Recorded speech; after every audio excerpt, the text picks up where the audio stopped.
How Fear Works, Culture of Fear in the 21st Century. I've read this book by Frank Furedi. It's very interesting. I'm going to talk about some of the themes in it, then again look at how they apply to the Scottish political scene. Now, when he says about a culture of fear in the 21st century, so since 2000 roughly, he's not talking about fear of a specific thing, but just a general habit of thought, an emphasis in public debate on safety and avoidance of risk. So safety has almost become a god, he argues. It trumps all other considerations. So therefore, he would say, we've become a fearful society, and fear has played an ever bigger part in our thinking, an ever higher priority. Now, I think it makes a convincing case that this actually is the case. We're going to look through some of the themes that come through in the book, and then, as I say, at the end, look at some of their applications in Scottish politics. One of the first things he talks about is that in previous centuries, the main fear in society was fear of God, and that tended to override other fears. So whatever else might come along, plague, invaders, wild animals, or whatever, the thing you were most worried about was offending God. You wanted to stay on the right side of God first, so how you responded to the other issues was in the light of that overriding fear, if you like. And if you look in the Bible, like fear of the Lord is the beginning of wisdom, this sort of idea. And he argued that that helped people to respond rationally and calmly to other threats because they saw them in a broader context. So a threat to their life or livelihood, that wasn't an ultimate threat. That was sort of a sub-threat, if you like. The ultimate threat was from the Almighty. Now, the atheist philosopher Bertrand Russell, he speculated that we'll become a less fearful society when we've done away with religion. But as religion's receded as a cultural factor, the opposite seems to have happened. The society has become more fearful. Right, number two. I mean, throughout human history, generally people have tended to fear the wrong things irrationally. So, for example, at the moment, there'd be a great fear of, say, nuclear power station near to you, or terrorism, or child abduction. Whereas, statistically, much greater dangers like road traffic accidents, obesity, tend to not have such an emotional grip on people. He talks about the example of vaccination, where some people assess that the risk of a vaccine is greater than the risk of the disease, and often they're wrong when they make that decision. He had a very good illustration of this. Apparently, in the wake of the 9/11 attacks in America, a lot of people were afraid of flying. And so instead of flying, they took the car instead. And that's been calculated to have led to 1,200 additional deaths on the road. So fearing the wrong things is nothing new. But that's not his issue. His point isn't that people have suddenly started fearing the wrong things. The point is that just fear in general is playing a more significant role in our society. Right, number three. Why would that be in a really prosperous, comfortable society? Now, I've come across this idea before. In theology, Christians try and defend the charge, why does God allow suffering? And apparently that accusation, that complaint, if you like, against religious viewpoints only really comes to the fore in very comfortable, wealthy societies. Where suffering is seen as exceptional, that's where fear grows, and that's where these questions start coming out.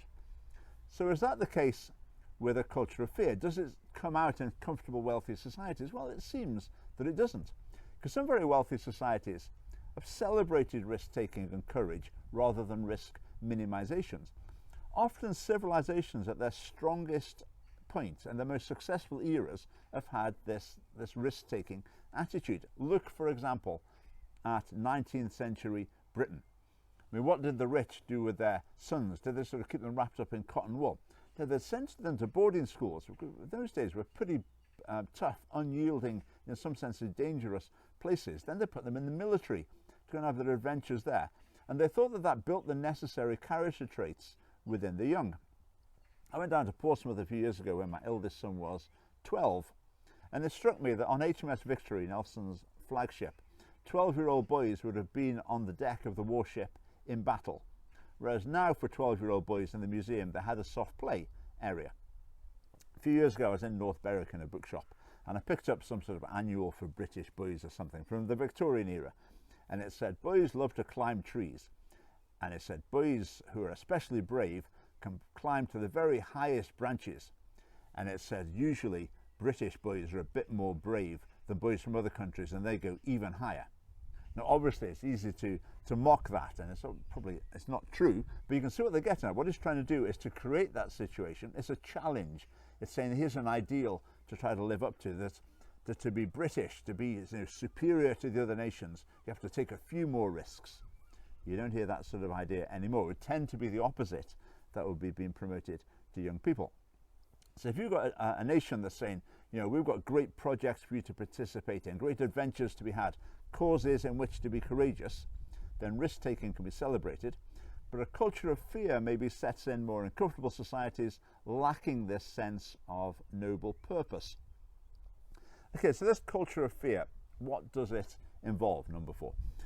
Well, it was a habit of just tending to look at everything through the lens of safety, risk, and fear. It often involves worst case thinking. So rather than saying this is the chance this is going to happen, this is the chance this is going to happen, very unlikely, but this might happen. The way of thinking is more likely to be you look at the worst case, and that's what you focus on, that's what you talk about, that's what you plan for, that's what people fear. You've probably heard of the precautionary principle, which no one seems to be able to lay out in any sort of way that defines it precisely. But again, it's based on this idea, assume the worst, always err on the side of caution, safety trumps all. It's morally good to be as cautious and safety conscious as possible. When dangers are talked about, often the language is it's not if, but when. So it's a bit depressing really, because there's no way of avoiding all these disasters coming upon us. I mean, for this, it would give the impression that the world is a more dangerous place than ever. Well, really, that isn't the case in lots of different ways. Another line that's very common, time is running out. There really is an emergency, and if we don't take drastic action, then all sorts of doom is going to come upon us. These sort of themes are very, very common. I mean, as I'm saying those, you'll be thinking of examples yourself, but there's a lot of them in our culture at the moment. Remember the millennium bug, the idea that computers were going to shut down on the turn of the new millennium, and planes were going to crash, nuclear power stations were going to explode, and society was going to break down. And basically, nothing happened. I mean, that was the start of the 21st century. Surely that should have ended the culture of fear. People should think, we got carried away with this. But that didn't happen. That seemed to be the start of a time when the culture of fear really began to take hold. Another example of it, if you hear about the police and politicians talking about crime, sometimes they give the impression they're as bothered about dealing with fear of crime as they are actually dealing with crime. Remember a few years ago, there was a murder in the city centre of Edinburgh, and the police said, we've put lots more officers on the beat around the city centre to reassure people. At the time I thought, I don't particularly want reassuring, I want you to catch the murderer and put him in prison. That's what I'd like the police officers doing, not sort of like giving me psychological support that I've been seeing around the city centre, but that's the drift of society at the moment. So the idea of courage, making sacrifices on behalf of other people, etc., that idea has receded and it's been replaced by more psychological, therapeutic, expert worldview. And they can help us to reduce the risk, but if it happens in any case, they can support us if it all goes wrong. I mean, Furedi says young people are socialized to feel fragile and overawed by uncertainty. And I think that's absolutely right. I'm just going to read a little quote from his book. Intolerance of uncertainty is invariably associated with a paternalistic sensibility to control, regulate, and micromanage people's lives. And you see that from the Scottish government, don't you? They're trying to eliminate risks on behalf of individuals because they're in the mindset that safety is a virtue, and in many cases it trumps all others. Right, number 5, rational and irrational fears. People tend to latch on to superstitions, particularly in times when there's uncertainty, when there's a danger, and when it's outside their control. So superstitions often arise in professions where these conditions are there. Sometimes, for example, racing drivers say they're taking a risk. There's a lot of things outside your control. When you're there waiting for the race, there's not much you can do to influence those things. So people tend to do things that are irrelevant, and then they think they've learnt that they work, and they start to actually believe them. And it so happens within sport, for example, the more successful a sports person is, the more likely it is that they're superstitious, because they've tried something and they're thinking it works because they've met with success. A very interesting book about this whole thing, Believing in Magic, by Stephen Vise. I won't get into all of that. But when people are scared, this superstitious instinct can lead to, I say, more commitment to superstitions, and it can almost turn the superstitions into science. It starts getting mixed up with the scientific beliefs that people have. And people start infusing their superstitions with coherence and explanatory power when they're frightened of things, because it gives them an illusion of control over the situation. So rather than saying, I just don't know what's going to happen, it's just by chance, if you feel that there's something you can do to control it, even though it's actually completely irrelevant, people can be tempted to latch on to those things, and superstitions can really spread and be a powerful force in society. And again, as I'm saying that, you're probably thinking of things in the current time. Right, number 6, bringing up children in the culture of fear. Again, let's read a bit from Furedi. From an early age, people are educated to become preoccupied with their safety and to regard being fearful as a sensible and responsible orientation towards the world. And that's absolutely true. If you think about the experience of school children, right from the very youngest age, now children are given the impression, for example, that the sun is really dangerous. It's got these sort of death rays that is beaming down on you. And the responsible thing to do is to fend it off at every opportunity. You have to sort of armour yourself against the effects of the sun. Again, it's related to the same sort of idea. The idea that if a teacher uses red pen to mark work, that's a real danger to children. It will cause untold psychological harm to them. The idea of exams, lots of schools and teachers now, they don't want to call them exams, so they call them tests. Test sounds too stressful, so they call them assessments. I mean, when there was talk in Scotland of having the little tests for primary 1 children, very simple, straightforward, stress-free, I would say, little tests. I mean, a lot of the teaching profession reacted as if it was some form of child abuse. I say, when I was teaching, I used to sort of mock this idea. If I was given some sort of hardcore algebra test, I would call it the Christmas quiz or something. Anyway, I mean, another aspect in education is transitions, the idea that when you move from primary school to secondary school, this is so traumatic that it can do enormous damage to pupils, so they need all sorts of support and help through that process.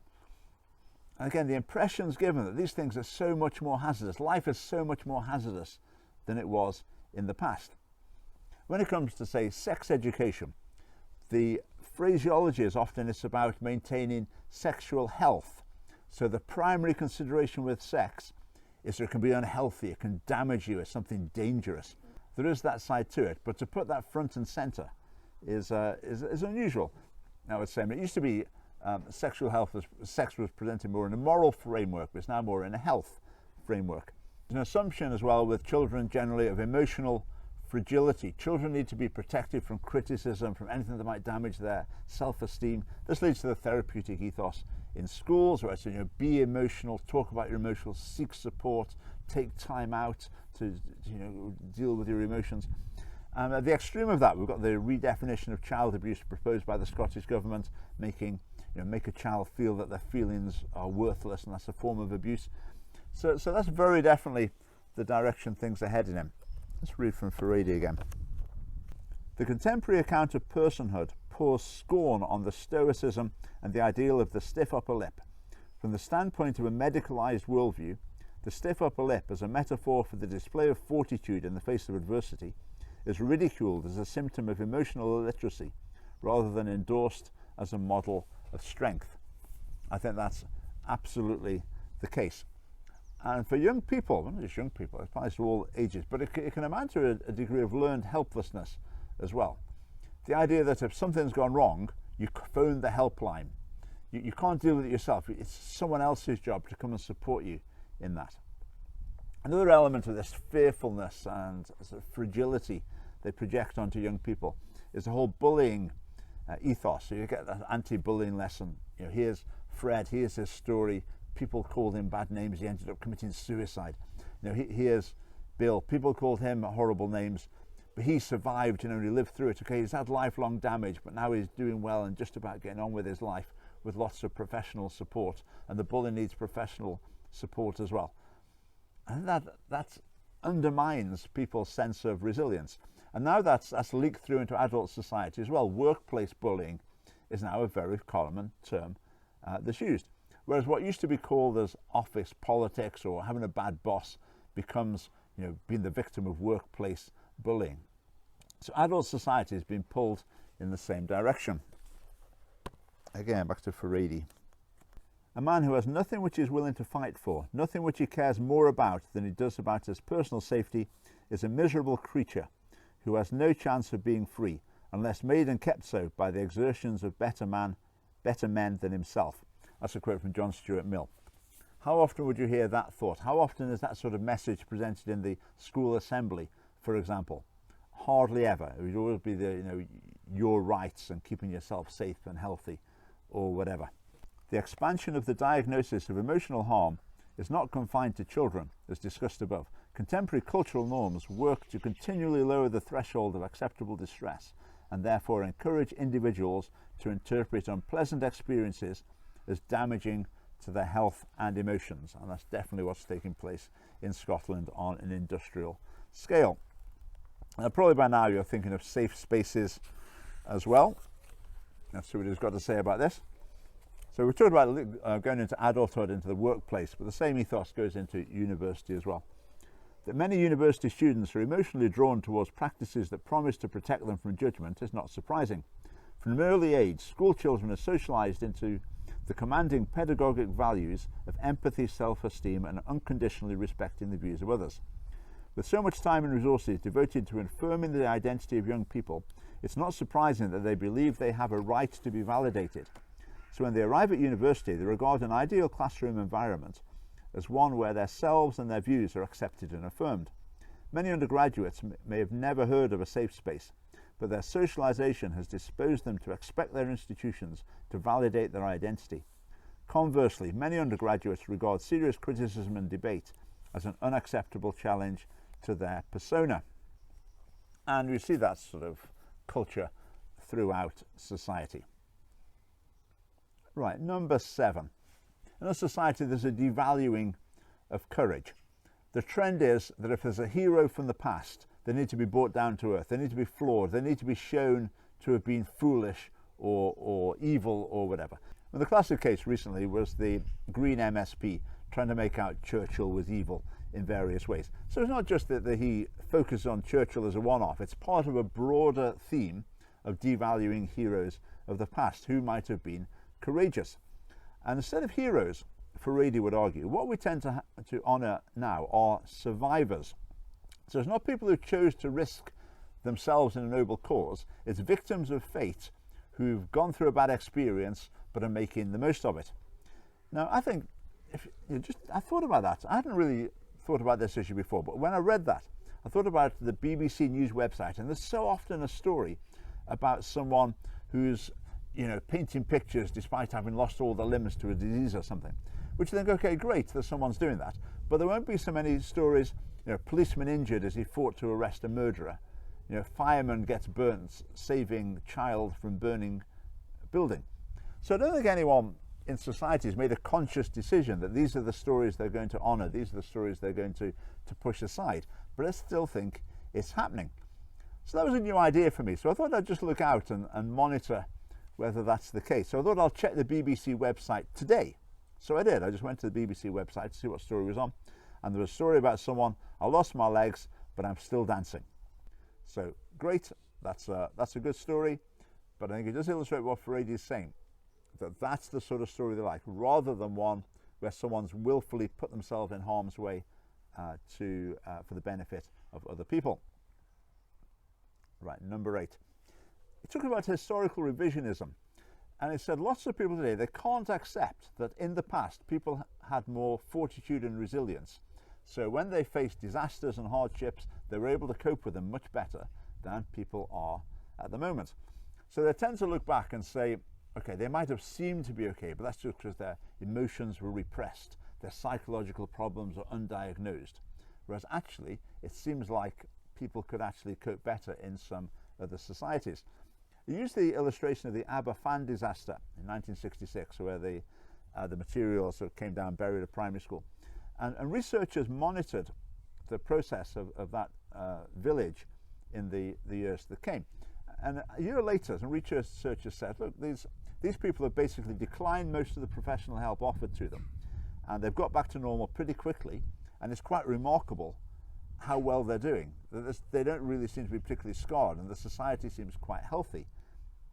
But then later, decades later, people wrote books about it, and they just couldn't believe that that was the case. So again, they were suggesting that all this must have been repressed because people didn't understand the negative effects. They just didn't know what to look for. As I say, they just can't believe that today's values, today's culture, might be making people less resilient than they were in the past. Right, number 9, fear as a political motivation. So Furedi reckons that positive inspirations have receded in society, and so political campaigners have tended to find that fear is a more effective motivator, because they're lacking a positive message. So if you can scare people about something, that's a better way to get them on your side. And the more cataclysmic the threat, the better. And he talked about the EU debate. He said that the EU struggles to inspire people with positive values, so it relies more on saying, what's the alternative? The alternative would be World War III in Europe or whatever. And he says some political theorists are quite explicit about that strategy. They've written that what's needed to pull politics in their direction is a doomsday scenario to motivate the public to get on their side. Now that's quite interesting. Obviously, as I read that, you're going to think of examples where that could apply. But an important point I want to make here, the thing that Furedi doesn't do at virtually any point in his book is actually try and assess which of these risks are serious, which of these dangers are worth avoiding, etc. There's a lack of objectivity in it. Now, he's quite right, I think, in his assessment of culture, the way that fear has gained a particular prominence, but we can't conclude from that any particular danger is being hyped up and isn't really real. That would be what C.S. Lewis called bulverism. They would say that, wouldn't they? Or the genetic fallacy. We can't believe that because that's people just say that because that's the sort of culture we live in. So there is a risk. There is a danger in our society that risks are going to be exaggerated, but maybe they're real, maybe they're imaginary. We need to assess them one by one. But the culture of fear that Furedi is writing about, I think, is very much real. So in conclusion, yes, the culture of fear exists in the 21st century. The emphasis on safety out of proportion to potential risks is definitely there. The idea that people are vulnerable, particularly children, but virtually anyone, and causes people to doubt their own resilience, and also fear is used increasingly as a political motivation. So surveying the Scottish political scene, we see the educational ethos very much fits this philosophy. Celebrating survivors, not the courageous, yes, I think we see that in Scotland. Therapeutic ethos throughout the whole of society, very definitely. A paternalistic approach from the government, they should do whatever it can to keep us healthy. They should restrict choices for people. Climate change fits with this sort of ideology, but as I said, that doesn't mean it's not true, doesn't mean anything factually about it, but it does mean within a culture of fear, that's going to gain traction more easily than it might have done in other eras. There's the adverse childhood experience movement. There's got the idea that if children suffer some sort of adverse childhood experience, then the effect of that affects them through their lives, which obviously can be true, but it's a particular focus on that. It can be quite fatalistic and fearful, and again, calling into question the resilience of children. Two areas where it doesn't seem to apply are crime.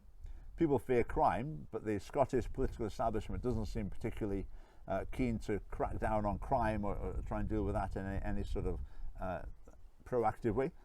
And again, the other one is drugs. Obviously hugely dangerous, hugely harmful, but for some reason or another, there's not a particular focus on eliminating drugs from society. So inevitably, at this point, we've got to get on to coronavirus.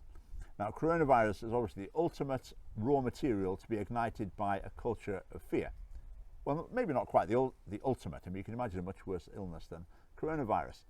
But how much has the UK and the world response been influenced by this culture of fear? Now, culture is global, and countries tend to follow each other, particularly when you've got democracy. Because if you're the government and all the countries around you are doing one thing and you do something different, that makes you very vulnerable to attack. If you do the same as everyone else and it turns out horribly, well, people will maybe give you a bit more slack. If you do something different than everyone else and it turns out horribly, it's your fault. So within democracies, they're trying to keep the electorate happy as well. And if the electorate is infused with this culture of fear, that is going to influence the way that governments act. The electorate is more likely to punish those who don't do everything they can in order to obtain short-term personal safety. In other words, if the government's going to err, it's probably going to err on the side of being too fearful and safety obsessed. Now, in the case of coronavirus, has that happened? Is the government's response wrong? I don't know. I'm just saying, looking at the culture, if it is going to be wrong, it's likely to be wrong in that direction. Another example from the coronavirus thing. School exams, UK and Scotland. Immediately the lockdown was declared, they said school exams are off. Now, I think, really? I mean, could the exams have been written by staff working at home? Yes. Could they have got people in to invigilate them, administrated them? The pupils could have been spaced out a lot in the facilities. Could that have been done? Yes, it could have been done. It might have been difficult. It could have been done. Could the exams have been marked? Of course they could. They're just marked online by teachers at home. That could have happened. But instead of that, they were just cancelled immediately. And the message was, don't worry, pupils. Just look after your own mental health. There's going to be no exams. Now, instead of that, they could have said, right, we're going ahead. This is going to be a challenge, isn't it? Right, teachers, you can do it. This is 21st century. You can communicate with your pupils in lots of different ways. You can make videos. You can have group chats with them. You can mark work online. There's all sorts of things you can do. Right, pupils, same with you. Okay, here's a challenge for you. Just make the most of your teachers. Get down to work. You can do it. Okay, the exams are going ahead as usual. No excuses. Okay, then at the end of it, everyone could think, we did it. Okay, well done us. We managed to improvise and get it done. Whereas instead, the message that pupils have got is that when a challenge comes along, we'll give up, and we obviously couldn't possibly be expected to cope with difficult circumstances, and that would have been dangerous to our mental health.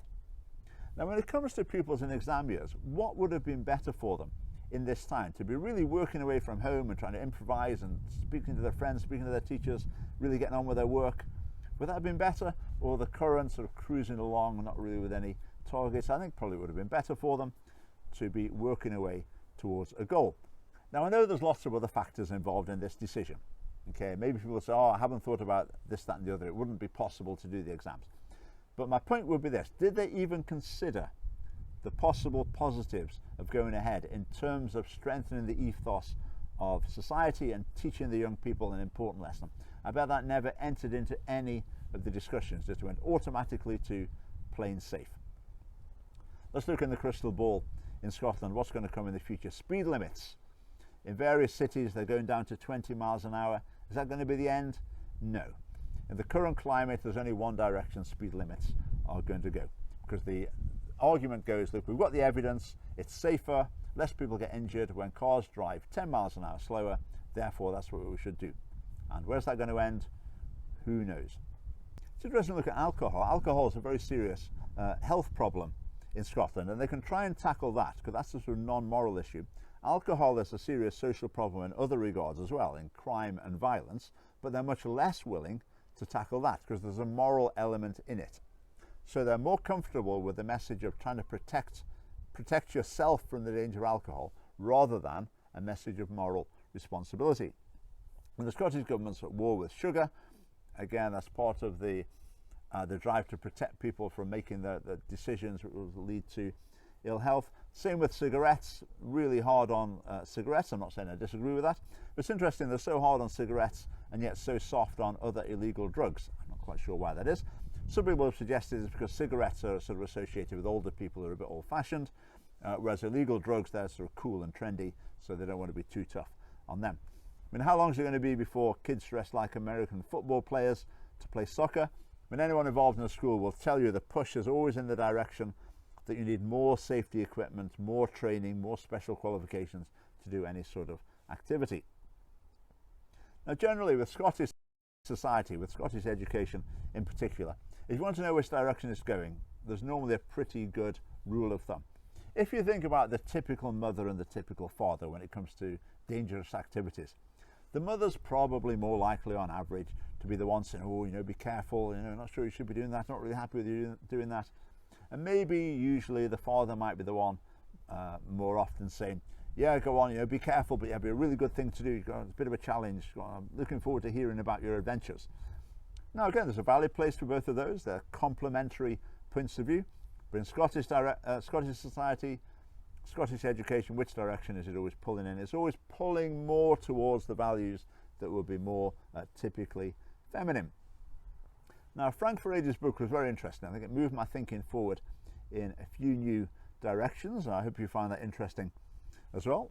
Next book on my pile is No More Sex War by Neil Linden, who's the new chairman of the Scottish Family Party. So I'm interested to see what he's got to say with that, and maybe there'll be another video coming along next week. Okay, thanks for watching.